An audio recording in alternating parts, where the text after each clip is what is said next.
नमस्कार विद्यार्थी मित्रांनो, मी सुशील सोनवणे आपले सर्वज्ञ करिअर अकॅडमीच्या या ऑनलाईन प्लॅटफॉर्ममध्ये स्वागत करतो. मित्रांनो, आजपासून आपण एक नवीन सिरीज लॉन्च करत आहोत की या सिरीजचा फायदा जो आहे तुम्हाला येणारी 21 डिसेंबरची आणि जानेवारी महिन्यामध्ये होणारी जी कंबाईन गट क ची जी पूर्वपरीक्षा होणार आहे, या पूर्वपरीक्षांमध्ये तुम्हाला या सिरीजचा 100% फायदा होणार आहे. कारण की आपण या सिरीजमध्ये सलग 12 दिवस कंटिन्यू 20 प्रश्न 15 ते 20 प्रश्न आपण संभाव्य जे प्रश्न आहे की जे येणाऱ्या पूर्व परीक्षांमध्ये विचारले जाऊ शकतात, तर यांचा आपण ॲनालिसिस बघणार आहोत. आणि या जवळजवळ या 10 ते 12 दिवसांमध्ये आपण किमान 150 प्रश्न विथ ॲनालिसिस सॉल्व्ह करून घेणार आहोत. सो या 150 प्रश्नांचा तुमच्या येणाऱ्या एक्झाममध्ये जास्तीत जास्त फायदा होईल तुम्हाला, किंवा त्या चॅप्टर्सची तुमची जास्तीत जास्त रिव्हिजन होणार.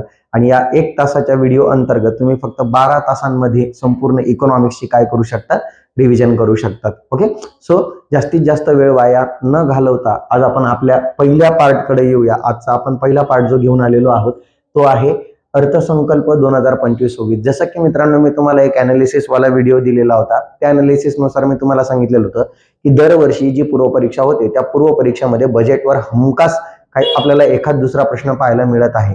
म्हणून येणाऱ्या एक्झाममध्ये सुद्धा या बजेटवर काही ना काही प्रश्न विचारला जाणार आहे. त्या अनुषंगाने आपण अर्थसंकल्प 2025-26 जो केंद्राचा जो अर्थसंकल्प आहे, या अर्थसंकल्पावर सुद्धा काही प्रश्न विचारले जाण्याची शक्यता आहे. सो त्या अनुषंगाने आपण या अर्थसंकल्पाशी संबंधित काही क्वेश्चन्स फ्रेम केलेले आहेत आणि त्या क्वेश्चनच्या ॲनालिसिसनुसार आपल्याला या बजेटचा अभ्यास करायचा आहे. ओके, सो जेवढे विद्यार्थी आता लाईव्ह हा व्हिडिओ बघत आहेत, सर्व विद्यार्थ्यांनी आपल्या या व्हिडिओला लाईक करायचं आहे, कमेंट करायचं आहे आणि सबस्क्राईब करायला विसरायचं नाही आहे. मित्रांनो, सर्वात पहिल्यांदा हा व्हिडिओ सर्व मित्रांना शेअर करायचा आहे, जेणेकरून जास्तीत जास्त विद्यार्थ्यांपर्यंत हा व्हिडिओ पोहोचला पाहिजे. कारण की कमीत कमी वेळेमध्ये जास्तीत जास्त आउटपुट मिळवायचं असेल तर ही सिरीज तुमच्यासाठी सर्वात जास्त महत्त्वाची आहे. ओके, या सिरीजमधून 100% तुम्हाला 10 ते 12 मार्क्सची गॅरंटी आपण या व्हिडिओच्या माध्यमातून देत आहोत. सो प्रत्येकाने जास्तीत जास्त या व्हिडिओला काय करायचं आहे, शेअर करायचं आहे. जाऊया आजच्या पहिल्या प्रश्नाकडे. बघा, तत्पूर्वी पहिल्या प्रश्नाकडे जाण्याच्या अगोदर मी सर्वात पहिले सर्वांना सांगू इच्छितो की आपल्या अँड्रॉइड मोबाईलमधून तुम्ही प्ले स्टोअरमध्ये जायचं आहे. त्या प्ले स्टोअरमध्ये जाऊन तुम्ही सर्वज्ञ करिअर अकॅडमी म्हणून ॲप आहे आपलं, ते ॲप तुम्ही काय करायचं आहे, डाउनलोड करायचं आहे. हे सर्व जे व्हिडिओ आहेत ते तुम्हाला ॲपला फ्री ऑफ कॉस्ट पाहायला मिळणार आहे. तसं यूट्यूबला आपण फक्त पहिले 3 व्हिडिओ आपण काय ठेवणार आहोत, फ्री ऑफ कॉस्ट ठेवणार आहोत. त्यानंतर आपले हे सर्व जे व्हिडिओ आहे ते फक्त आणि फक्त आपल्या ॲपलाच होणार आहेत. सो सर्व विद्यार्थ्यांनी आपलं ॲप डाउनलोड करून त्याच्यावर लॉग इन करून ठेवायचं आहे. ओके, ही जी सिरीज आहे ही सर्वांसाठी फ्री ऑफ कॉस्ट आहे. ओके, सो तरी सर्वांनी काय करायचं, आपलं ॲप डाउनलोड करून ठेवायचं आहे. ओके, चला जाऊया आजच्या पहिल्या प्रश्नाकडे. बघा काय म्हटलेलं आहे की 1 फेब्रुवारी 2025 रोजी केंद्रीय अर्थमंत्री निर्मला सीतारामन यांनी त्यांचा सलग कितवा अर्थसंकल्प सादर केलेला आहे. इथं सदर झालेलं ते सादर केलेला आहे. तर लक्षात घ्या मित्रांनो की आपण जेव्हा मागच्या वर्षी जेव्हा बजेट सादर झाला होता तर तो निर्मला सीतारामन यांचा सलग 7वा अर्थसंकल्प होता. तर आता हा जो 1 फेब्रुवारी 2025 रोजी जो अर्थसंकल्प सादर केलेला आहे तर तो त्यांचा सलग 8वा अर्थसंकल्प आहे. बघा मित्रांनो, हा कितवा अर्थसंकल्प होता, त्यांचा सलग 8वा अर्थसंकल्प होता. सो निर्मला सीतारामन यांनी सलग 8 अर्थसंकल्प सादर करणाऱ्या देशाच्या पहिल्या महिला अर्थमंत्री ठरलेल्या आहेत. ओके, सो पुढे जाऊया, नेक्स्ट प्रश्नाकडे जाऊया. दुसऱ्या प्रश्नामध्ये काय म्हटलेलं आहे बघा, खालीलपैकी कोणत्या प्रसिद्ध कवी आणि नाटककार यांच्या प्रसिद्ध गाण्यातील ओळीचा उल्लेख करून निर्मला सीतारामन यांनी अर्थसंकल्प 2025-26 साठी विकसित भारताच्या व्यापक तत्वांची रूपरेषा मांडलेली आहे. म्हणजे तुम्हाला माहिती असेल मित्रांनो की यावेळी निर्मला सीतारामन यांनी अर्थसंकल्प सादर करत असताना एक तेलुगू प्रसिद्ध कवी आणि जे नाटककार आहे त्यांचं नाव आहे गुरुजादा अप्पाराव यांच्या काव्यातील एका ओळीचा उल्लेख करून त्यांनी अर्थसंकल्प मांडायला काय केलेली होती, सुरुवात केलेली होती. सो हे गुरुजादा अप्पाराव यांच्या कोणत्या ओळींचा नेमका त्यांनी उल्लेख केलेला होता अर्थसंकल्पामध्ये, हे सुद्धा आपल्याला विचारलं जाऊ शकतं. सो आपल्याला त्यांच्या त्या ओळी माहिती पाहिजे, त्या ओळी कोणाच्या होत्या ते माहिती पाहिजे. सो लक्षात घ्या मित्रांनो, या ओळी होत्या गुरुदादा अप्पाराव यांच्या आणि त्यांच्या त्या ओळी आहेत बघा. त्या ओळी सुद्धा मी तुम्हाला इथं घेतलेल्या आहेत. त्या ओळी आहे, देसा म्हणते मट्टी कोदाई कादुई, देसा म्हणते मानुषुलाई. याचाच अर्थ असा आहे की देश म्हणजे फक्त त्याची माती नव्हे, तर देश म्हणजे त्याचे लोक आहेत. ओके. सो हे जे गुरुदादा अप्पाराव होते यांचा जन्म 21 सप्टेंबर 1862 रोजी झालेला होता आणि हे तेलुगू भाषेतले एक प्रसिद्ध लेखक, कवी आणि नाटककार होते. ओके. दुसरे महत्वाचे म्हणजे ते बोलचाल साहित्याचे संस्थापक होते, हे सुद्धा लक्षात ठेवायचं आहे आपल्याला. त्यानंतर त्यांनी सर्वात पहिलं जे नाटक लिहिलेलं होतं, तर त्यांचं सर्वात पहिलं जे नाटक होतं तर ते बालविवाहातील वाईट परंपरांवर आधारित होते आणि ज्या नाटकाचं नाव होतं मित्रांनो कन्या शुल्कम. ओके. हे प्रसिद्ध नाटक त्यांनी लिहिलेलं होतं आणि हे आहे गुरुदादा अप्पाराव. ओके. नेक्स्ट प्रश्नाकडे जाऊया. पुढचा आहे प्रश्न मित्रांनो बघा, की अर्थसंकल्प 2025-26 ची थीम काय आहे. तर लक्षात घ्या मित्रांनो, दरवर्षी जो बजेट सादर केला जातो त्या बजेटमध्ये काही ना काही थीम आपल्याला पाहायला मिळते. या वर्षाची सुद्धा निर्मला सीतारामन यांनी सबका विकास ही थीम लक्षात घेऊन, कोणती थीम, सबका विकास ही थीम विचारात घेऊन देशाचा नवीन अर्थसंकल्प काय केलेला होता, त्यांनी सादर केलेला होता. ओके. तर आता लक्षात घ्या मित्रांनो, सबका विकास ही जी थीम आहे ही 2025-26 साठीची आहे. ओके. परंतु त्यानंतर ही जी थीम आहे पुढील पिढीतील सुधारणा, नेक्स्ट जेन रिफॉर्म्स, हे जे आहे मित्रांनो ही 2024-25 ची थीम होती. ही कोणत्या वर्षाची थीम होती, 24-25 ची थीम होती. सो आपल्याला या दोन्ही थीम माहिती पाहिजे. 24-25 ची थीम होती पुढील पिढीतील सुधारणा, नेक्स्ट जेन रिफॉर्म्स, आणि सध्याची आहे सबका विकास 2025-26 साठीची. ओके. हे आपल्याला माहिती असायला हवं. नेक्स्ट, चला लाईव्ह आलेल्या सर्व विद्यार्थ्यांनी काय करायचं मित्रांनो, आपल्या या व्हिडिओची लिंक जास्तीत जास्त आपल्या मित्रांपर्यंत काय करायची आहे, पोहोचवायची आहे, जेणेकरून आपल्या या सिरीजला चांगला रिस्पॉन्स मिळेल. जितका चांगला रिस्पॉन्स मिळेल तेवढे जास्तीत जास्त व्हिडिओ मी यूट्यूब आणि आपल्या ऍप दोन्ही ठिकाणी अपलोड करण्याचा प्रयत्न करेल मित्रांनो. ठीक आहे. चला जाऊया.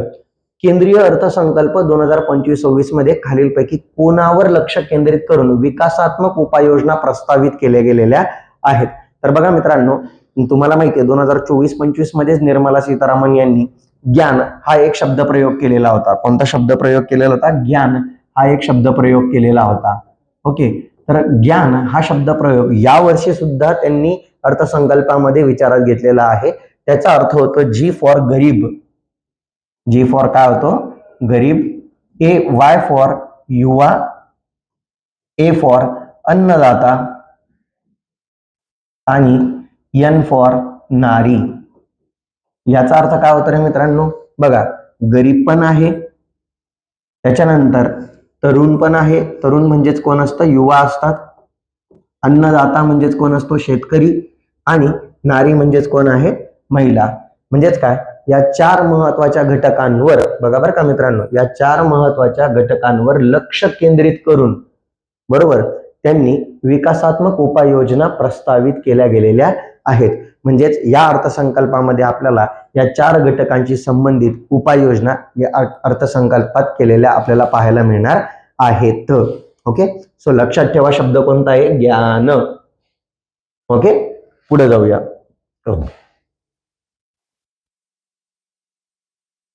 काय प्रश्न आहे बघा, खालीलपैकी कोणत्या विकसित भारतासाठीच्या आकांक्षा आहेत, ऍस्पिरेशन्स.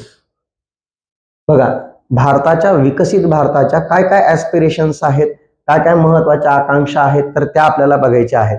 तर बघा मित्रांनो, इन्क्लुझिव्ह डेव्हलपमेंट हे प्रत्येक अर्थव्यवस्थेचं आजचं सध्याचं लक्ष आहे. सो भारताच्या अर्थव्यवस्थेमध्ये सुद्धा सर्वसमावेशक विकास असणारच आहे. त्यानंतर खाजगी क्षेत्र गुंतवणुकीला चालना देणे हे सुद्धा एक महत्वाचं आहे, की जेवढी जास्तीत जास्त खाजगी गुंतवणूक वाढत जाणार तसं सरकारचा जो अर्थव्यवस्थेमधला रोल आहे तो कमी कमी कमी होत जातो. म्हणजे सरकारची जी जबाबदारी आहे ती कमी होऊन सरकार महत्वाच्या देशासाठी महत्वाच्या असलेल्या गोष्टींवर लक्ष केंद्रित करू शकते. आणि तिसरं बघा, मध्यम वर्गाची खर्च करण्याची क्षमता वाढविणे. ओके, कोणाची? मध्यम वर्गाची. सो लक्षात घ्या मित्रांनो की हे कशावरनं सांगत आहे आपण, तर बघा मित्रांनो, या वर्षी निर्मला सीतारामन यांनी जो अर्थसंकल्प सादर केलेला होता त्या अर्थसंकल्पामध्ये त्यांनी सांगितलं होतं की वार्षिक 12 लाख रुपये उत्पन्न असणाऱ्या व्यक्तींना 1 रुपयाही इन्कम टॅक्स भरण्याची गरज राहणार नाही. त्यांना आयकरामधून काय देण्यात आलेली आहे? सूट देण्यात आलेली आहे. सो मध्यम वर्गांची त्यामुळे ज्या मध्यमवर्गीय कुटुंबाचं वार्षिक उत्पन्न 12 लाख रुपये आहेत त्यांना आता इन्कम टॅक्स भरण्याची गरज राहिलेली नाहीये, कारण की त्यांचं जे उत्पन्न आहे त्यावर आता कर भरण्याची गरज नसल्या कारणाने त्यांचं ते उत्पन्न सेव्ह होणार, ते बचत होणार आणि त्या बचतीतूनच या मध्यम वर्गाची खर्च करण्याची क्षमता वाढवण्याचा उद्देश निर्मला सीतारामन यांनी ठेवलेला आहे. आणि लास्ट, विकासाला गती देणं हे सुद्धा एक कॉमन कुठल्याही अर्थव्यवस्थेचं एक महत्वाची आकांक्षा असणारच आहे की जी देशामध्ये विकास होत आहे या विकासाला गती मिळाली पाहिजे. ओके, सो वरीलपैकी सर्व असं याचं उत्तर असणार आहे. ओके, पुढे जाऊया.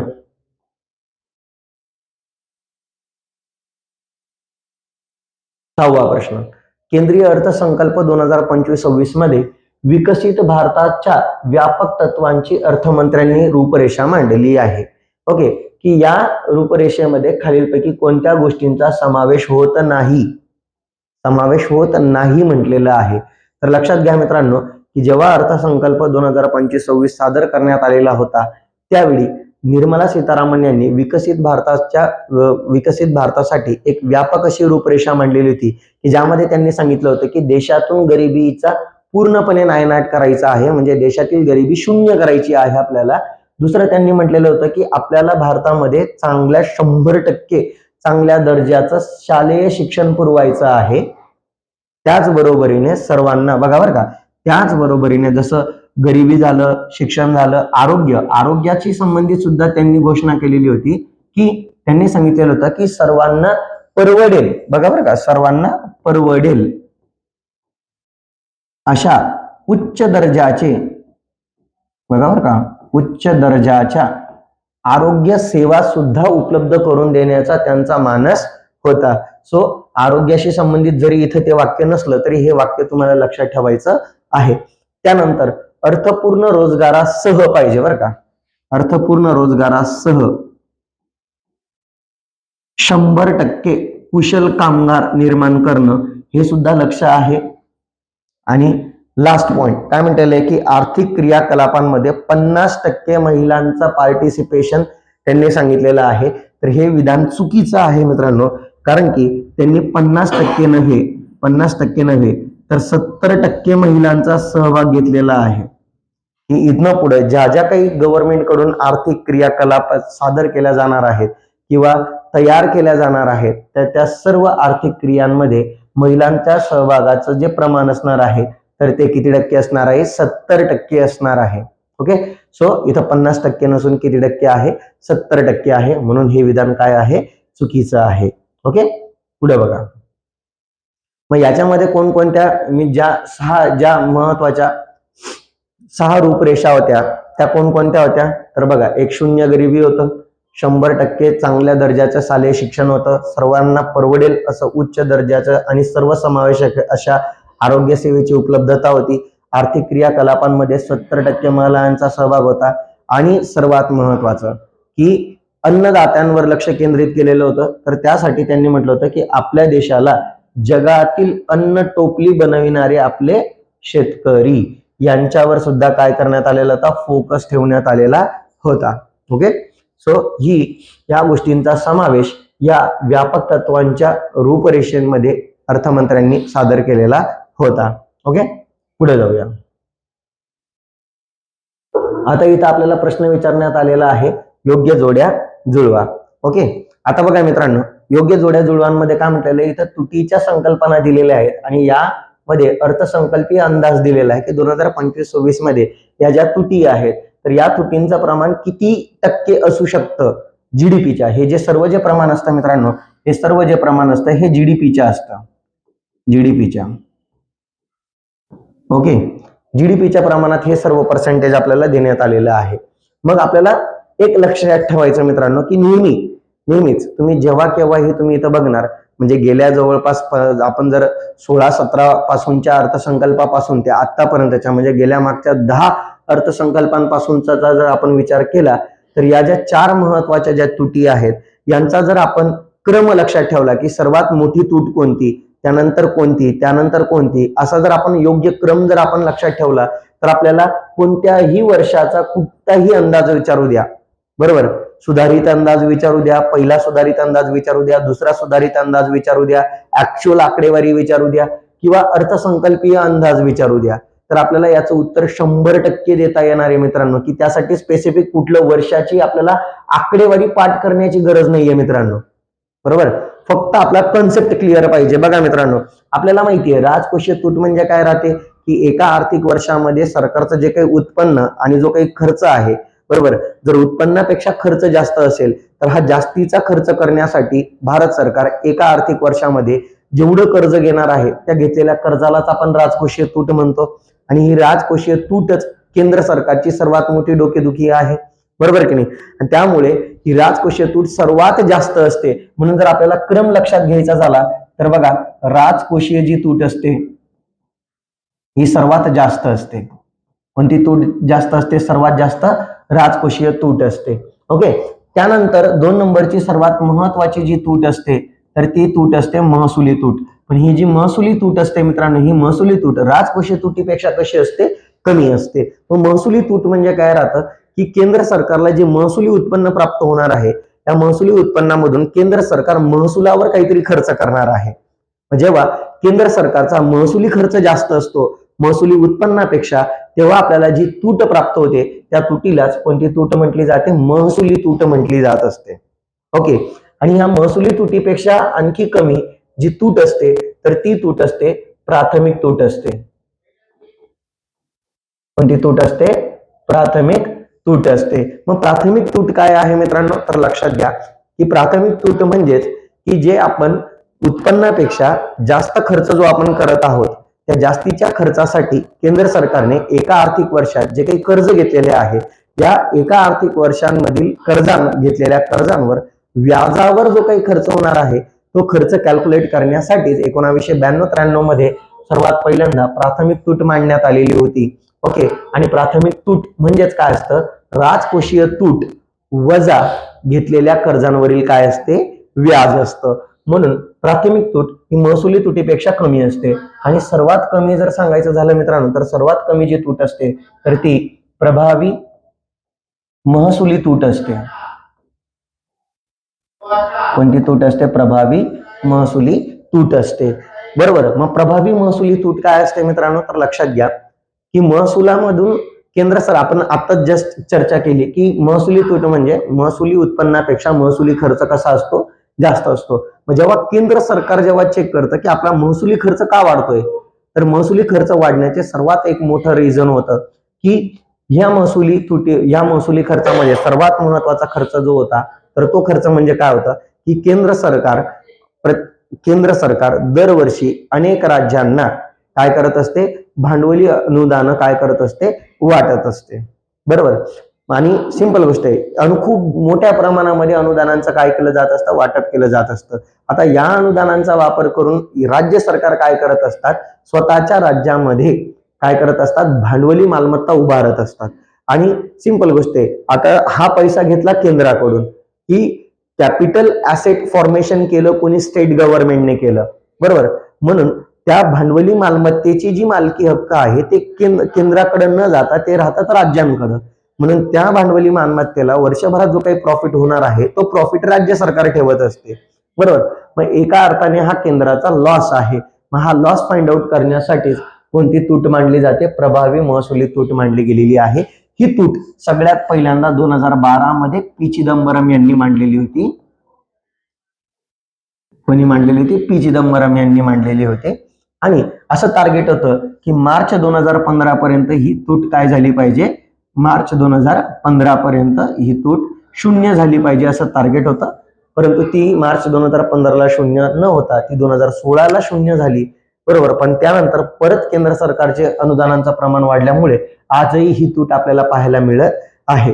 ओके, म्हणजे हा जर क्रम आपला लक्षात राहिला मित्रांनो, तर आपल्याला कोणत्याही वर्षाची 2016-17 पासून पुढच्या कोणत्याही आर्थिक वर्षाची कोणताही अंदाज विचारला तरी त्याचं उत्तर आपल्याला 100% देता येणार आहे. मग बघा इथं राजकोषीय तूट सर्वात जास्त असते म्हणजे त्याचं उत्तर किती येणार आहे? 4.4. महसुली तूट कमी असते म्हणून त्याचं उत्तर किती येणार आहे? 1.5 येणार आहे. प्राथमिक तूट सर्वात जास्त असते त्यापेक्षा म्हणजे किती असते? 0.8 आहे. आणि प्रभावी महसुली तूट किती आहे? 0.3% आहे. असे आपल्या जोड्या लागत आहे. म्हणजे किती आहे? 2 1 4 3. 2 1 4 3. पर्याय क्रमांक किती येणार आहे? 3 येणार आहे. ओके, हे लक्षात ठेवायचं आहे आपल्याला. आता बघा मित्रांनो, हे सांगण्याची गरज काय होती? तर लक्षात घ्या मित्रांनो, बऱ्याच वेळा एमपीएससी आयोग डायरेक्ट प्रश्न न विचारता तुम्हाला काय विचारू शकते की ट्रेंड काय सुरू आहे. याच्या 4 महत्वाच्या त्रुटी आहेत. या त्रुटींचं प्रमाण वाढताना दिसत आहे, कमी होताना दिसत आहे. नेमका ट्रेंड काय सुरू आहे, बरोबर की नाही? तर हा ट्रेंड आपल्याला विचारात घेणं गरजेचं आहे. जसं मी इथे घेतलेलं आहे बघा, 2024-25 हा कोणता रिवाइज एस्टिमेट आहे. हे 2025-26 बजेटरी एस्टिमेट आहे म्हणजे अर्थसंकल्पीय अंदाज आहे. आणि ही 2023-24 ची ऍक्च्युअल आकडेवारी आहे. ओके, त्यानुसार बघा आपण इथं म्हटलेलं आहे की जी वरची सर्वात वरची जी लाईन आहे ब्लू लाईन, तर ती फिस्कल डेफिसिट आहे. म्हणजे ती कोणती तूट आहे? राजकोषीय तूट आहे.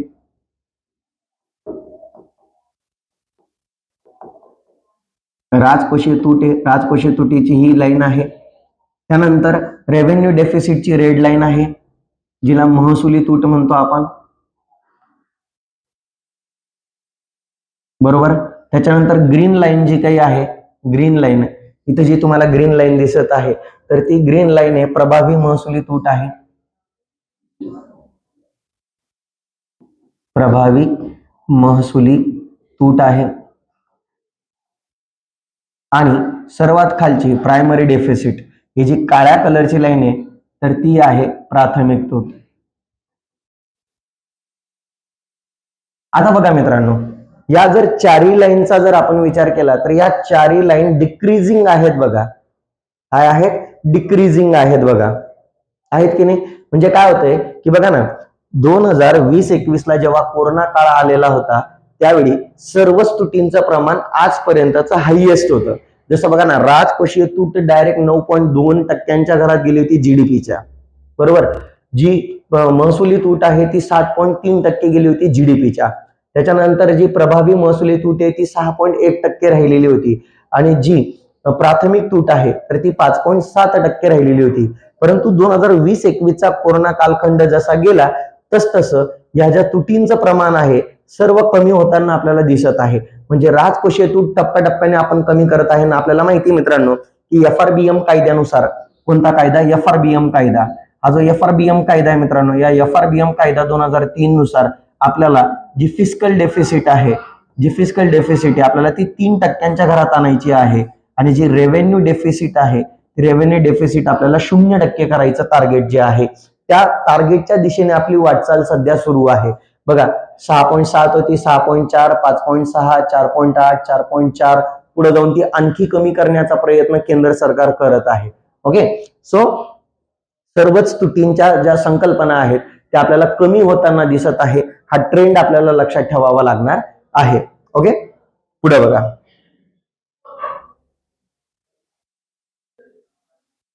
पुढचा प्रश्न बघा, काय म्हटलेलं आहे? अर्थसंकल्प 2025-26 नुसार केंद्र सरकारला सर्वाधिक उत्पन्न खालीलपैकी कशातून प्राप्त होणार आहे? तर लक्षात घ्या मित्रांनो की ज्यावेळी बजेट सादर केलं जातं त्यावेळी आपल्याला प्रत्येक न्यूजपेपरला एक इमेज दिसते, 1 रुपया असा येणार आणि 1 रुपया असा जाणार. तर या इमेज नुसारच हा क्वेश्चन फॉर्म करण्यात आलेला आहे की केंद्र सरकारने जेव्हा अर्थसंकल्प 25-26 मांडला तेव्हा केंद्र सरकारने 1 रुपया केंद्र सरकारला कसा प्राप्त होणार आहे याचं इलस्ट्रेशन दिलेलं राहतं. आणि त्या इलस्ट्रेशन नुसार आपण हे मांडलेलं आहे की बघा, केंद्र सरकारला 2025-26 मध्ये सर्वात जास्त जे उत्पन्न आहे तर ते कर्ज आणि इतर दायित्वांपासून मिळणार आहे, तर ते मिळणार आहे 24%. त्यानंतर केंद्र सरकारला याचा क्रमांक लागतो 1 नंबर. सर्वात जास्त उत्पन्न केंद्र सरकारला यातून प्राप्त होणार आहे. 2 नंबर सर्वात जास्त जे उत्पन्न आहे मित्रांनो ते इन्कम टॅक्स, ज्याला पर्सनल इन्कम टॅक्स म्हणतो आपण, वैयक्तिक उत्पन्न कर, यापासून केंद्र सरकारला 2 नंबरचं सर्वात जास्त उत्पन्न प्राप्त होणार आहे, ते म्हणजे किती टक्के प्राप्त होणार आहे? 22% प्राप्त होणार आहे. त्यानंतर केंद्र सरकारला जीएसटी आणि जे इतर महत्वाचे जे कर आहेत, तर त्या करांपासून सर्वात जास्त कर महसूल प्राप्त होणार आहे, तो म्हणजे किती टक्के? 18%. आणि महामंडळ जो कर आहे, ज्याला कॉर्पोरेट टॅक्स म्हणतो, यापासून सर्वात जास्त उत्पन्न केंद्र सरकारला 17% प्राप्त होणार आहे. सो हे पर्सेंटेज आहेत मित्रांनो, हे पर्सेंटेज जरी नाही लक्षात राहिले तरी क्रम लक्षात ठेवा. सर्वात महत्वाचं उत्पन्न, जास्तीत जास्त उत्पन्न केंद्र सरकार कशातून उभं करणार आहे? कर्ज आणि इतर दायित्वांमधून उभं करणार आहे. दुसरी सगळ्यात महत्वाचं, केंद्र सरकारला उत्पन्न कशातून प्राप्त होणार आहे? वैयक्तिक उत्पन्न करातून. 3 नंबर कर्ज, म्हणजे 3 नंबर सर्वात जास्त उत्पन्न जीएसटी आणि इतर करांपासून, आणि 4 नंबर महामंडळ करापासून केंद्र सरकारला उत्पन्न प्राप्त होणार आहे. ओके, पुढे बघा, जसं इथं मी इमेज घेतलेली आहे बघा, इथं दिलेलंच आहे बघा. बॉरोइंग अँड अदर लायबिलिटी 24% आहे, म्हणजे कर्ज व इतर दायित्वांनुसार 24% आहे. त्याच्यानंतर बघा, इन्कम टॅक्स, वैयक्तिक उत्पन्न कर 22% आहे. जीएसटी आणि अदर टॅक्सेस 18% आहे. कॉर्पोरेशन टॅक्स म्हणजे महामंडळ कर 17% आहे. ओके, म्हणजे हे महत्वाचे आपल्याला गोष्टी माहिती असायला हव्यात. पुढचा प्रश्न बघा, पुढे बघा काय म्हटलेले, 2025-26च्या अर्थसंकल्पीय अंदाजानुसार केंद्र सरकारचा सर्वाधिक खर्च खालीलपैकी कोणत्या गोष्टींवर होणार आहे? तर बघा, जर खर्च विचारला म्हणजेच 1 रुपया कसा खर्च होणार आहे, केंद्र सरकार 1 रुपया कसा खर्च करणार आहे, तर त्याचं इलस्ट्रेशन नुसार आपण याचं उत्तर द्यायचं आहे आपल्याला की बघा, केंद्र सरकारला जो 1 रुपया खर्च करणार आहे, त्या 1 रुपयामध्ये कोण कोणाचा वाटा किती टक्के आहे? तर लक्षात घ्या मित्रांनो, कर आणि शुल्कातील राज्यांचा जो वाटा आहे, यावरती सर्वात जास्त खर्च केंद्र सरकार करणार आहे. याचा क्रमांक लागतो 1 नंबरला. त्यानंतर केंद्र सरकारचा सर्वात जास्त जो खर्च आहे, तर तो खर्च व्याज देयके, इंटरेस्ट पेमेंट्सवर आहे. याचा 22% आहे. इंटरेस्ट पेमेंट्स म्हणजे केंद्र सरकारने जे काही कर्ज घेतलेले आहे, बरोबर, त्या घेतलेल्या कर्जांच्या व्याजावर केंद्र सरकारचा सर्वात जास्त खर्च होणार आहे. 2 नंबर, तो म्हणजे जवळजवळ 20% खर्च होणार आहे. ओके, त्याच्यानंतर केंद्रीय क्षेत्र योजना आहे, सेंट्रल सेक्टर स्कीम्स आहेत, सेंट्रल सेक्टर स्कीम्स आहेत, यांच्यावर सर्वाधिक खर्च होणार आहे. आणि त्यानंतर इतर खर्च आहे 4 नंबरला, त्यांच्यावर जवळजवळ 8% खर्च होणार आहे. ओके, सो हे पर्सेंटेज नाही लक्षात राहिलं तरी चालेल, परंतु तुम्हाला क्रम लक्षात ठेवावा लागेल की केंद्र सरकारचा सर्वात जास्त जो खर्च आहे, की केंद्राला जे काही कर उत्पन्न प्राप्त होणार आहे, या प्राप्त झालेल्या कर उत्पन्नामधून केंद्र सरकार काही उत्पन्न हे राज्यांना वाटून देत असते. आणि तेच म्हटलेलं इथं की कर आणि शुल्कातील राज्यांचा वाटा, म्हणजे केंद्राला कर आणि जे शुल्क प्राप्त होणार आहे त्यामधून राज्यांचा जो हिस्सा त्यांना द्यायचा आहे, त्याचं प्रमाण किती असणार आहे? टोटल 22% असणार आहे. ओके, पुढे बघा, म्हणजे त्याचं उत्तर काय येणार आहे? कर आणि शुल्कातील राज्यांचा वाटा, हे त्याचं उत्तर असणार आहे. पुढे जाऊया. जसं बघा state shares of taxes and duties 22% आहे. त्याच्यानंतर इंटरेस्ट पेमेंट्स म्हणजेच घेतलेल्या कर्जांवरील व्याजाचं प्रमाण 20% आहे. त्याच्यानंतर तुम्हाला इथे दिलेलं आहे बघा की सेंट्रल सेक्टर स्कीम्स, मी तुम्हाला बोललो की त्यांच्यावर 16% खर्च करणार आहे. डिफेन्सवर 8% खर्च करणार आहे. मेजर सबसिडीज, महत्वाच्या अनुदानांवर 6% खर्च करणार आहे. बरोबर, अशा अनेक महत्वाच्या आहे. फायनान्स कमिशन अँड अदर ट्रान्सफरवर 8% खर्च केला जाणार आहे. पण सर्वात जास्त खर्च कशावर आहे? State shares of taxes and duties, okay, यावर खर्च केला जाणार आहे. त्यानंतर बघा पुढं,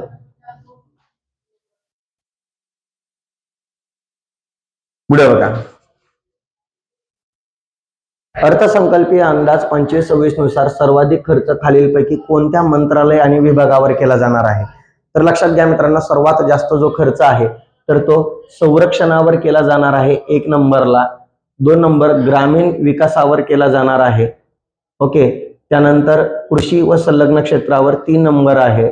आणि शिक्षणावर जवळजवळ 4 नंबर जास्तीत जास्त खर्च केला जाणार ही रँकिंग आहे मित्रांनो. सो याचा पर्याय क्रमांक येणार आहे 1, संरक्षणावर सर्वात जास्त खर्च केला जाणार आहे. ओके, मग याच्यामध्ये काय काय म्हटलेलं बघा, इथं आपण आकडेवारी सुद्धा घेतलेली आहे बघा. काय म्हटलेले, संरक्षणावर जवळजवळ 4,91,732 कोटी रुपये खर्च केले जाणार आहे. त्यानंतर ग्रामीण विकासावर 2,66,817 कोटी रुपये खर्च केले जाणार आहे. त्यानंतर गृह व्यवहारावर 2,33,211 कोटी रुपये खर्च केले जाणार आहे. कृषी व संलग्न क्षेत्रावर 1,71,437 कोटी रुपये खर्च केले जाणार आहे.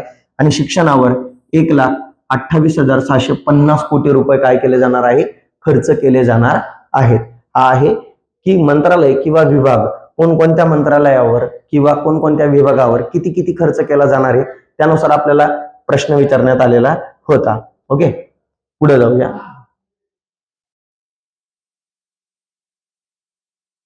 ओके, पुढे बघा, अर्थसंकल्प 2025-26 मध्ये खालीलपैकी कोणती क्षेत्रे देशाच्या आर्थिक गतीला चालना देण्यासाठी इंजिन म्हणून काम करणार आहे? काय म्हणून काम करणार आहे? इंजिन म्हणून काम करणार आहे. तो ओके, कोणकोणती क्षेत्रे इंजिन म्हणून काम करतील देशाच्या अर्थव्यवस्थेला जर चालना द्यायची असेल तर सर्वात महत्वाच्या गोष्टी आहेत मित्रांनो. कृषी क्षेत्र असणारच आहे. कृषी क्षेत्राला जर आपल्याला चालना द्यायची असेल तर कृषी क्षेत्राला ऍज ए ड्रायव्हर, बरोबर, ऍज ए ड्रायव्हिंग पार्ट म्हणून आपण कन्सिडर करायचं आहे. दुसरं एक सगळ्यात महत्वाचं MSME सेक्टर, MSMEs, बरोबर. MSME सेक्टरला आपल्याला चालना द्यावी लागणार आहे. पुढं गुंतवणूक क्षेत्र आहे, इन्व्हेस्टमेंट आहे आणि निर्यात आहे. या चारीच्या चारी क्षेत्र हे 4 महत्वाचे क्षेत्र अर्थसंकल्प 2025-26 मध्ये आपल्या अर्थव्यवस्थेच्या आर्थिक गतीला चालना देण्यासाठी इंजिन म्हणून काम करणार आहेत. कोणकोणते क्षेत्र? कृषी, सूक्ष्म लघु आणि मध्यम उद्योग, गुंतवणूक आणि निर्यात. म्हणून याचं उत्तर काय येणार आहे? वरीलपैकी सर्व असं याचं उत्तर असणार आहे. ओके, पुढे जाऊया पुढच्या प्रश्नाकडे. चला, लाईव्ह आलेले विद्यार्थी जे नव्याने आता बघत असतील त्यांनी आपल्या व्हिडिओला लाईक करायचं आहे, कमेंट करायचं आहे आणि शेअर करायला विसरायचं नाहीये मित्रांनो. जास्तीत जास्त विद्यार्थ्यांपर्यंत शेअर करायचं आहे. पुढच्या प्रश्नाकडे जाऊया की अर्थसंकल्प 2025-26 मध्ये जाहीर केलेल्या नवीन आयकर व्यवस्थेमध्ये 60 वर्षांच्या आतील भारतीय व्यक्तींसाठी आयकर मुक्त मर्यादा खालीलपैकी किती आहे? तर आयकर मुक्त मर्यादा विचारलेली आहे मित्रांनो त्यांनी, बरोबर. प्रश्नामध्ये आयकर मुक्त मर्यादा विचारलेली आहे. आयकर मुक्त मर्यादा म्हणजे काय की असं कोणतं आपलं असं किती उत्पन्न आहे की ज्या उत्पन्नावर आपल्याला कर भरण्याची आवश्यकता नाहीये. तर आता अनेक विद्यार्थी इथं कन्फ्युज होतील आणि बरोबर की ते काय म्हणतील की सर मग आता रिसेंटचा जो बजेट डिक्लेअर झालेला आहे त्या बजेटमध्ये निर्मला सीतारामन यांनी सांगितलंय की एकूण 12 लाख रुपये उत्पन्न असणाऱ्या व्यक्तीला कर भरण्याची गरज नाहीये. सो तसं नाहीये मित्रांनो. जर आपण इन्कम टॅक्सचे जर 60 वर्षांच्या आतील व्यक्तींचा जर आपण टॅक्स स्लॅब बघितला, बघा बरं का, 60 वर्षांच्या आतील व्यक्तींचा जर आपण टॅक्स स्लॅब बघितले तर आपण काय म्हणतो 0 ते 4 लाख, 4 ते 8 लाख, 8 ते 12 लाख, 12 ते 16 लाख, 16 ते 20 लाख, 20 ते 24 लाख आणि 24 लाखांपेक्षा जास्त.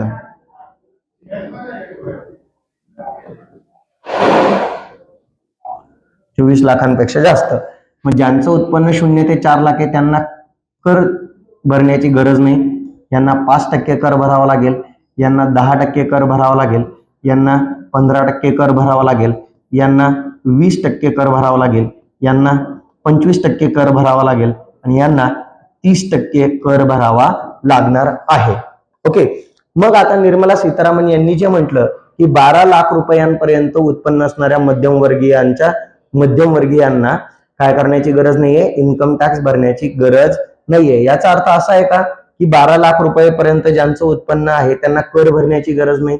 तर बघा की 12 लाख रुपयापर्यंत बघा ना, 0 ते 4 लाखांपर्यंत तर आपल्याला करच लागत नाही, बरोबर. म्हणजे जर तुमचं वार्षिक उत्पन्न 4 लाख रुपयांपर्यंत आहे तर तुम्हाला कर भरावाच लागत नाही. आणि यालाच काय म्हटलं जातं मित्रांनो, आयकर मुक्त मर्यादा म्हटलं जातं. आयकर मुक्त मर्यादा म्हटलं जातं. ओके, ही आहे 4 लाख रुपयांची आहे. आयकर मुक्त मर्यादा किती आहे? 0 ते 4 लाख आहे. म्हणजे ज्यांचं उत्पन्न 4 लाख रुपयांपर्यंत वार्षिक, त्यांना कर भरावाच लागत नाही. बरोबर, मग ती आहे आयकर मुक्त मर्यादा. म्हणून या प्रश्नाचं उत्तर आहे पर्याय क्रमांक 3, 4 लाख. परंतु मग ते 12 लाख रुपयांपर्यंतचं उत्पन्न कसं काय सर, मग कर भरण्याची गरज नाही त्यापर्यंत? तर लक्षात घ्या मित्रांनो की त्यांच्यावर इथं 5% आणि 10% कर लागून 12 लाख रुपयांपर्यंतचे जे काही उत्पन्न होणार आहे, जो काही त्यांना कर भरावा लागणार आहे, त्या करामध्ये, त्या आयकरामध्ये केंद्र सरकारने सूट दिलेली आहे. काय दिली आहे? सूट दिलेली आहे. बरोबर, ती सूट दिलेली आहे म्हणून 12 लाख रुपयांपर्यंतचं उत्पन्नावर कर भरण्याची गरज नाहीये. ती सूट दिलेली आहे म्हणून. मग मला सांगा, ही काही सूट दिली आहे का? नाही, ही सूट नाहीये मित्रांनो. ही 0 ते 4 लाख पर्यंत हे व्यक्ती असे आहेत की ज्यांची कर भरण्याची क्षमता नाहीये. आणि आपण तेच म्हटलेलं आहे की उत्पन्न जो कर आहे हा प्रत्येक व्यक्तीवर बसवला जात नसून व्यक्तीच्या कर भरण्याच्या क्षमतेवर बसवला जातो. आणि व्यक्तीची कर भरण्याची क्षमता ही 4 लाखांपासून पुढे आहे. समजलं? म्हणून 4 लाखांपर्यंत त्याला कर भरण्याची क्षमता नाहीये. म्हणून त्या कर भरण्याची क्षमता नाहीये म्हणून ती आयकर मुक्त मर्यादा आहे. आणि 4 लाखांच्या वरती तो व्यक्ती कर भरू शकतो. बरोबर, म्हणजे जसं 4 ते 8 लाखांपर्यंत काही उत्पन्न जर असेल त्याचं, तर त्याला 5% टॅक्स पे करावा लागणार आहे. बरोबर, तसं म्हणायला गेलं तर 4 ते 8 लाखापर्यंत 4 लाख उत्पन्न होतं. 4 पंचे किती होता? 20. म्हणजे जवळपास 20,000 रुपये इथले, बघा बरं का, इथले 20,000 रुपये आणि इथले परत हे 4 लाखांपर्यंतचे हे किती होणार आहे? परत 4 लाख, 4 लाखांवर परत 10% म्हणजे 40,000. जवळजवळ इथं 60,000 रुपयांची सूट देण्यात आलेली आहे. किती हजाराची सूट देण्यात आलेली आहे? 60,000 रुपये. म्हणजे बघा ना, ज्याचं उत्पन्न 12 लाख रुपये आहे त्याला वर्षाला 60,000 रुपये इन्कम टॅक्स भरावा लागणार आहे. परंतु त्याला तो 60,000 रुपये इन्कम टॅक्स न भरता केंद्र सरकारने सांगितलं हे 60,000 रुपये आम्ही तुम्हाला काय देत आहोत? सूट देत आहोत. केंद्र सरकार सूट देते म्हणून कर भरण्याची गरज नाहीये. जर केंद्र सरकारने ही सूट काढून घेतली तर त्याला ते 60,000 भरावेच लागतील. म्हणजे याचा अर्थ 4 लाखांपासून पुढे कर भरण्याची क्षमता आहे. म्हणून लक्षात घ्या की 12 लाख रुपये हे जे आहे हे तुम्हाला फसवण्यासाठी टाकण्यात आलेला आहे हा पर्याय. बरोबर, समजलं? पुढे बघा,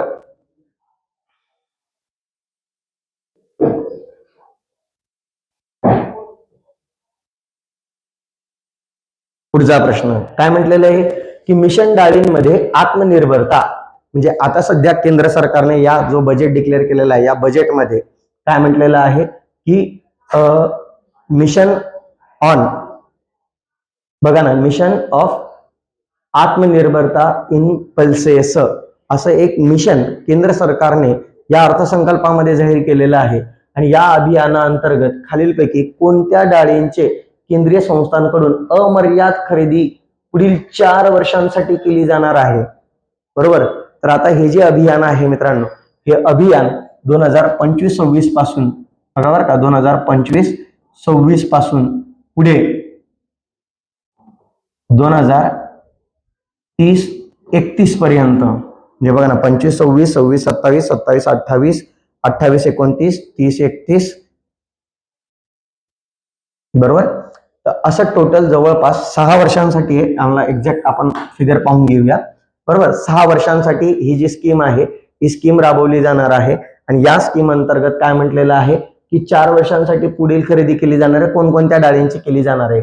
तर बघा, तर ती डाळ आहे, एक तूर डाळ आहे, एक उडीद डाळ आहे, एक मसूर डाळ आहे. अ, ब आणि ड, पर्याय क्रमांक 3. या 3 डाळींची अमर्याद काय केली जाणार आहे? खरेदी केली जाणार आहे. कोणाकडून? केंद्र सरकारकडून केली जाणार आहे. पुढील किती वर्षांसाठी? 4 वर्षांसाठी. तर हे मिशन काय आहे? हे मिशन एक्झामला विचारलं जाऊ शकतं. या मिशनचा व्यवस्थित अभ्यास करून जाणं आपल्यासाठी गरजेचं आहे. तर बघा, हे जे मिशन आहे मित्रांनो, की मिशन फॉर आत्मनिर्भरता इन पल्सेस, तर हे जे मिशन आहे हे 11 ऑक्टोबर 2025 रोजी सुरू झालेले आहे. आणि हे जे मिशन आहे हे 6 वर्षांसाठी राबवलं जाणार आहे. 2025-26 ते 2030-31 या कालखंडादरम्यान हे मिशन राबवलं जाणार आहे. मग या मिशन मध्ये बघा, लक्ष्य काय आहे की 2023 ते 31 पर्यंत देशांतर्गत जे डाळींचं उत्पादन आहे ते उत्पादन 350 बघा ना 350 लाख टनांपर्यंत वाढवण्याचं केंद्र सरकारचं लक्ष्य आहे. आणि लागवडीखालील जे क्षेत्र आहे तर ते 310 लाख हेक्टर पर्यंत वाढवण्याचं केंद्र सरकारचा मानस आहे. दुसरी महत्वाची की या पिकांसाठी 4 वर्षांसाठी किमान आधारभूत किमतींवर म्हणजे MSP वर, मिनिमम सपोर्ट प्राइस नुसार तूर डाळ असेल, उडद डाळ असेल, मसूर डाळीची 100% खरेदीची काय केली जाणार आहे, सुनिश्चितता करण्याचं उद्दिष्ट केंद्र सरकारचं आहे. आणि हे उद्दिष्ट साध्य करण्याची जबाबदारी आहे ती 2 संस्थांवर टाकण्यात आलेली आहे. एक म्हणजे नाफेड आहे आणि दुसरी म्हणजे NCCF वर आहे. नाफेड म्हणजे national agricultural cooperative marketing federation of India आणि सेकंड आहे national cooperative consumers federation of India limited. Okay, या 2 संस्थांवर ही जबाबदारी टाकण्यात आलेली आहे.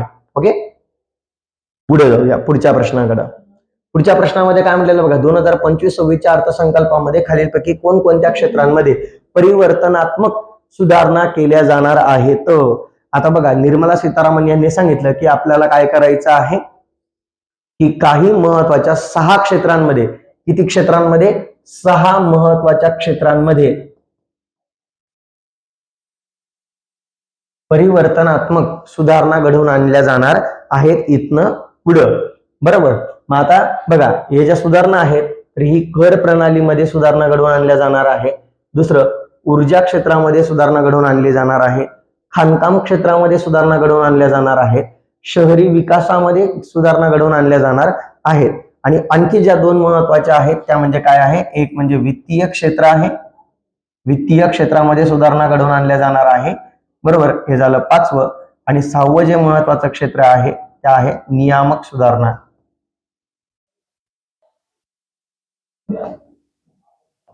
अशा या 6 क्षेत्रांमध्ये काय केलं जाणार आहे, परिवर्तनात्मक सुधारणा घडवून आणण्याचा प्रयत्न केंद्र सरकारद्वारे केला जाणार आहे. म्हणून याचं उत्तर काय असणार आहे, वरीलपैकी सर्व. ओके, पुढे जाऊया.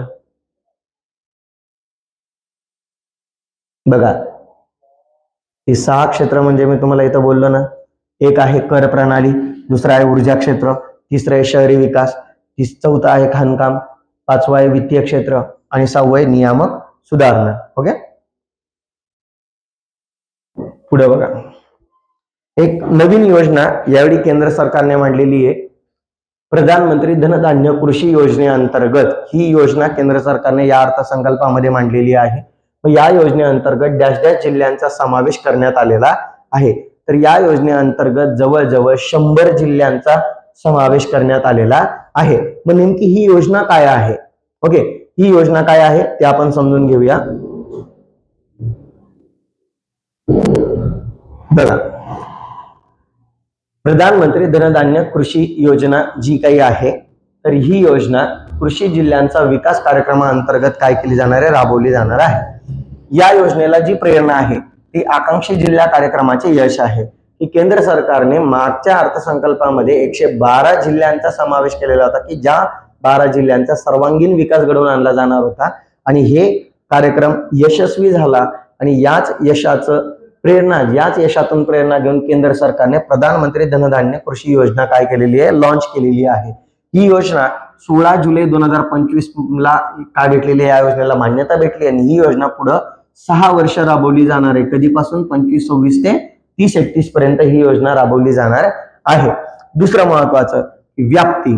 मग या योजनेची व्याप्ती काय आहे तर बघा, या योजनेमध्ये विद्यमान काही महत्वाच्या योजना आणि विशेष उपाययोजनांच्या एकत्रीकरणाद्वारे हा एक कार्यक्रम राबवण्यात येणार आहे की ज्या कार्यक्रमामध्ये कमी उत्पादकता, मध्यम पीक तीव्रता आणि सरासरीपेक्षा कमी कर्ज मापदंड असलेल्या 100 जिल्ह्यांमध्ये ही योजना राबवण्याचा केंद्र सरकारचा काय आहे, मानस आहे.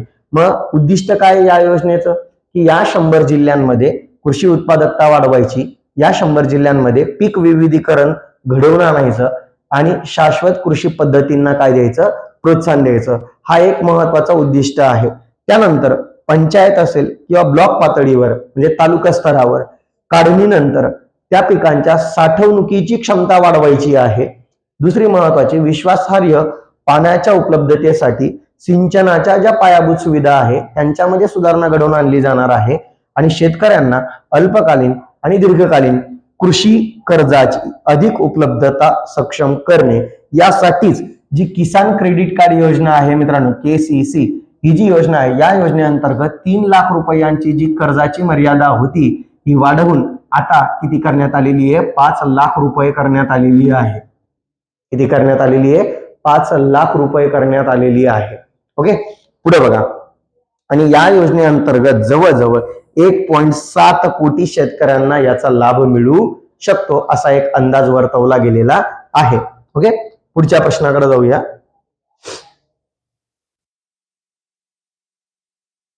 बघा पुढचा प्रश्न काय आहे मित्रांनो, की बिहार राज्यातील कोणत्या जिल्ह्यात मखाना बोर्ड स्थापन करण्याची घोषणा अर्थसंकल्प 25-26 मध्ये करण्यात आलेली आहे. तर बघा मित्रांनो, या अर्थसंकल्पामध्ये केंद्र सरकारने मखाना बोर्ड स्थापन करण्याचं लक्ष ठेवलेलं आहे आणि हे जे मखाना बोर्ड आहे हा बिहार या राज्यामध्ये स्थापन केला जाणार आहे. बिहार राज्याच्या पूर्णिया या जिल्ह्यामध्ये स्थापन केला जाणार आहे. तर लक्षात घ्या मित्रांनो, पूर्णिया हाच जिल्हा का निवडण्यात आलेला आहे, तर लक्षात घ्या मित्रांनो, संपूर्ण देशामध्ये जेवढं मखानाचं उत्पादन होतं त्यापैकी जवळजवळ 80% उत्पादन एकट्या या पूर्णिया किंवा बिहार राज्यामधून होत आहे. आणि बिहार राज्यामध्ये बघा बरं का, संपूर्ण भारतामध्ये जेवढं मखान्याचं उत्पादन होतं त्याच्या 80% उत्पादन हे कुठं होतं, बिहार राज्यात होतं. ओके, आणि एकूण बिहार राज्यामध्ये जेवढं मखान्याचं उत्पादन होतं त्या मखान्याच्या उत्पादनामध्ये सर्वात जास्त उत्पादन हे कोणत्या जिल्ह्याचं आहे, पूर्णिया जिल्ह्याचं आहे. ओके, म्हणून पूर्णिया जिल्ह्याला निवडण्यात आलेले बिहार राज्यातल्या आणि त्या पूर्णियामध्येच कोणाची स्थापना केली जाणार आहे, मखाना बोर्डची काय केली जाणार आहे, स्थापना केली जाणार आहे. हे जे मखाना आहे मित्रांनो, हा जो मखाना आहे यालाच फॉक्सनट काय म्हटलं जातं, यालाच फॉक्सनट म्हटलं जातं किंवा याला ब्लॅक डायमंड सुद्धा म्हटलं जातं. कारण की या जे मखानाचं जे फुल राहतं मित्रांनो, जे फळ राहतं त्यावर एक ब्लॅक कलरचं आवरण राहतं, एक ब्लॅक कलरची कोटिंग राहते आणि त्या कोटिंगनुसारच याला ब्लॅक डायमंड असं म्हटलं गेलेलं आहे. ओके, पुढे बघा, पुढच्या प्रश्नाकडे जाऊया. की कापूस या पिकाबद्दल खाली काही विधानं दिलेली आहेत, त्या विधानांपैकी चुकीचं विधान शोधायला आपल्याला सांगितलेलं आहे. ओके, मग आता बघूया. कापसाच्या लागवडीखालील क्षेत्रानुसार भारत जगातील जागतिक स्तरावर पहिल्या क्रमांकावर आहे. तर हे अगदी बरोबर आहे मित्रांनो, की जगामध्ये एकूण बघा बरं का, जवळजवळ जगामध्ये 324 बघा बरं का 324 लाख हेक्टर जगामध्ये बरं का, जगामध्ये एकूण 324 लाख हेक्टर जमिनीवर कापसाची लागवड केली जात आहे. आणि यापैकी बघा बरं का, यापैकी एकट्या भारतामध्ये जवळजवळ आय थिंक 131 लाख बघा बरं का 131 लाख हेक्टर जमिनीवर कापसाची लागवड केली जाते. म्हणजे 324 पैकी 131 लाख हेक्टर जमिनीवर कापसाची लागवड एकट्या भारतात केली जाते. म्हणून कापसाच्या लागवडीच्या बाबतीत भारत जागतिक स्तरावर 1 नंबरला आहे. पहिलं विधान अगदी बरोबर आहे. दुसरं बघा, कापसाच्या उत्पादकतेच्या बाबतीत भारत जगात 39व्या क्रमांकावर आहे. तर हे अगदी बरोबर आहे मित्रांनो, की भारतात अमेरिकेची कापसाची उत्पादकता प्रोडक्टिव्हिटी ही सुद्धा जास्त आहे. ब्राझीलची प्रोडक्टिव्हिटी जास्त आहे. ब्राझीलची सुद्धा प्रोडक्टिव्हिटी कशी आहे, जास्त आहे. म्हणून भारत कापसाच्या उत्पादकतेच्या बाबतीत प्रोडक्टिव्हिटी बरं का, प्रोडक्टिव्हिटीच्या बाबतीत भारत जगात कितव्या क्रमांकावर आहे, 39व्या क्रमांकावर आहे. आपल्या पुढे ब्राझील पण आहे, USA पण आहे. यांच्यामध्ये उत्पादकता कशी आहे, आपल्यापेक्षाही जास्त आहे. आय थिंक भारतामध्ये 477 किलो प्रति हेक्टर असं आहे. ओके, उत्पादकता मी ते तुम्हाला पुढे एक्सप्लेन करतोच, घेतलेलेच आहे आपण. म्हणजे दुसरं स्टेटमेंट सुद्धा काय आहे, करेक्ट आहे. पुढे बघा, भारत कापूस उत्पादनात जगातील बघा, भारत कापूस उत्पादनात जागतिक स्तरावर पहिल्या क्रमांकावर आहे. उत्पादनात विचारलेलं आहे आता. कापूस उत्पादनामध्ये जगात सर्वात 1 नंबरला आहे चीन, 2 नंबरला येतो भारत, बरोबर. म्हणून हे पहिल्या क्रमांकावरचं जे विधान आहे हे चुकीचं आहे, म्हणजे पर्याय क्रमांक 3 हा चुकीचा आहे. पुढे बघा, भारत जागतिक स्तरावर दुसऱ्या क्रमांकाचा कापसाचा ग्राहक आहे. Cotton consumer, cotton consumer. Okay, तर हे सुद्धा स्टेटमेंट काय आहे, करेक्ट आहे. तर पहिल्या क्रमांकावर चीनच आहे.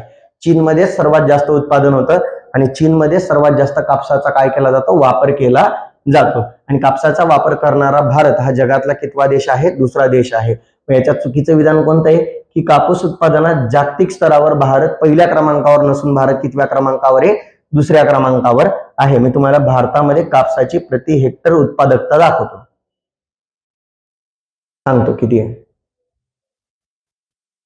बघा, मी जवळजवळ तुम्हाला बोललो की कापसाच्या लागवडीखालील क्षेत्रामध्ये भारत जागतिक स्तरावर पहिल्या क्रमांकावर आहे. मी तुम्हाला बोललो होतो की जवळजवळ 324 लाख हेक्टर, बघा ना, 324 लाख हेक्टर संपूर्ण जगामध्ये कापसाची लागवड केली जाते एवढ्या जमिनीवर. आणि एवढ्या जमिनीपैकी जवळजवळ 330 किंवा 331 पकडून घ्या लाख हेक्टर जमीन एकटी भारतामध्ये या जागेवर कापसाची लागवड केली जाते. म्हणजे जगाच्या एकूण 40% भाग कापसाचा हा भारतात लागवड केला जातो, बरोबर. म्हणून पहिलं स्टेटमेंट आपलं करेक्ट होतं. दुसरं महत्वाचं की भारत उत्पादकतेच्या बाबतीत कापसाच्या 39व्या क्रमांकावर आहे, कारण की भारताची सरासरी उत्पादकता फक्त बघा 447, बघा 447 किलो प्रति हेक्टर आहे. म्हणजे एका हेक्टर मध्ये भारतामध्ये बघा ना 447 किलो प्रति हेक्टर, म्हणजे एका हेक्टर मध्ये भारताला फक्त 447 किलोच कापसाचं काय होत आहे, उत्पादन होत आहे. आणि ही उत्पादकता अमेरिका असेल, ब्राझील असेल यांच्यामध्ये खूप जास्त आहे. ओके, त्यामुळे उत्पादकतेच्या बाबतीत, बरोबर, उत्पादकतेच्या बाबतीत भारत 39व्या क्रमांकावर खूप मागे आहे. ओके, दुसरी महत्वाची गोष्ट की 2022-23च्या जर आकडेवारीचा विचार केला तर 443.47 लाख बेल्स म्हणजेच मेट्रिक मिलियन टन अंदाजे उत्पादनासह भारत कापूस उत्पादनात जागतिक स्तरावर दुसऱ्या क्रमांकावर आहे, बरोबर, उत्पादनात. आणि जो कापसाचं उत्पादनात जगामध्ये भारताचा वाटा 23.84% आहे. लास्ट की जागतिक वापराच्या जवळजवळ 22.24% वाटा असलेला भारत सलग जागतिक स्तरावर कितव्या क्रमांकावर आहे, दुसऱ्या क्रमांकावर आहे. पहिल्या स्तरावर कोणी, चीनच आहे. उत्पादन पण तिथंच जास्त आहे आणि वापर पण तिथेच जास्त केला जातो. पुढे बघा, मत्स्य पालन आणि मत्स्य उत्पादन यामध्ये भारत जागतिक स्तरावर कितव्या क्रमांकावर आहे, बरोबर. तर बघा मित्रांनो, याचं उत्तर आपण पहिले कन्फर्म करून घेऊया. बघा, मत्स्य उत्पादनात भारत जागतिक स्तरावर कितव्या क्रमांकावर आहे, दुसऱ्या क्रमांकावर आहे. आणि हा प्रश्न का टाकण्यात आलेला आहे मित्रांनो, तर बघा सध्या काय झालेलं आहे की केंद्र सरकारने जेव्हा बजेट 2025-26 सादर केलेला होता, या बजेटमध्ये त्यांनी एक, बघा ना, framework for sustainable harnessing of fisheries from Indian EEZ and high seas नावाने एक स्कीम लॉन्च केलेली आहे. या स्कीम मध्ये बघा काय करण्यात आलेले, काय म्हटलेले बघा की मत्स्य उत्पादन आणि मत्स्य पालन यामध्ये भारत जागतिक स्तरावर दुसऱ्या क्रमांकावर आहे.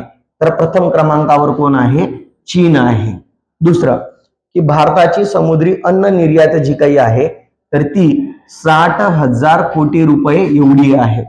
आणि पुढे बघा की हे मत्स्य उत्पादन वाढवण्यासाठी भारत सरकार अंदमान निकोबार आणि लक्षद्वीप बेटांवर विशेष लक्ष केंद्रित करून काय करणार आहे, विशेष आर्थिक क्षेत्र आणि खोल समुद्रांमधून मत्स्यपालनाच्या शाश्वत वापरासाठी एक सक्षम असं फ्रेमवर्क तयार करणार आहे. ओके, सो त्यामुळेच हा प्रश्न टाकण्यात आलेला आहे. ओके, आणि आजचा लास्ट प्रश्न काय म्हटलेला आहे बघा की बजेट 2025-26 मध्ये काय करण्यात आलेलं आहे की जी सूक्ष्म लघु आणि मध्यम उद्योगाची जी व्याख्या होती, ओके, तिला थोडंसं रिवाइज करण्यात आलेलं आहे. त्यांच्यामध्ये वाढ करण्यात आलेली, गुंतवणूक मर्यादा आणि वार्षिक उलाढालीमध्ये काय करण्यात आलेली, वाढ करण्यात आलेली. तर नवीन व्याख्येनुसार आपल्याला चुकीचं विधान कोणतं आहे ते ओळखायचं आहे. तर बघा मित्रांनो, सध्या सूक्ष्म उद्योगांमध्ये गुंतवणुकीची मर्यादा जी आहे ती 2.5% आहे. ओके, सॉरी, कोटी, ही सर्व मर्यादा कोटींमध्ये आहे. ओके, कोटी रुपये. इथे किती आहे, 10 कोटी रुपये आहे, ही सुद्धा बरोबर आहे. त्याच्यानंतर लघु उद्योगांची जी मर्यादा आहे, गुंतवणूक मर्यादा, ही 25 कोटी रुपये आहे आणि इथं 100 कोटी रुपये आहे, ही सुद्धा काय आहे, करेक्ट आहे. आणि लास्ट, मध्यम जो उद्योग आहे याची जी गुंतवणूक मर्यादा आहे ही 125 कोटी रुपये आणि वार्षिक उलाढाल जी काही आहे तर ती 500 कोटी रुपये एवढी करण्यात आलेली आहे. ही होती रिवाइज डेफिनेशन.